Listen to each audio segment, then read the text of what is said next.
Hello everyone, this is Just a Dad. Today I'm going to show you how to change this edge sweeping brush on the iRobot Roomba J6. So under product health, you may have gotten a notice that after 147 hours, you do have to change the edge sweeping brush. It's very simple to change. It does come part of this kit, this iRoomba kit for the J series. You do get 3 of these brushes in here.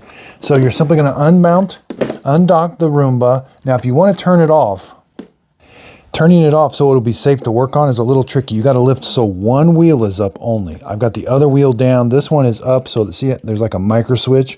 One wheel is up. Press and hold that button for a while and it will turn off. Now it's safe to work on. We can flip it over. We are going to need a straight slop or Phillips screwdriver. You do have, the screw stays with the brush. So just unscrew it and it's going to lift straight off.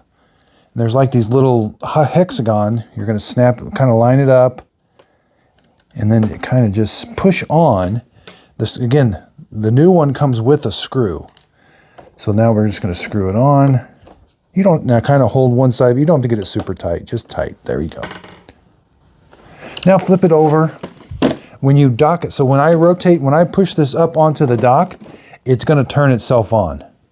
Then you can come back over to your app. You can do this, you can do reset. It was worn out. So I hope this video helps. Thanks everybody for watching.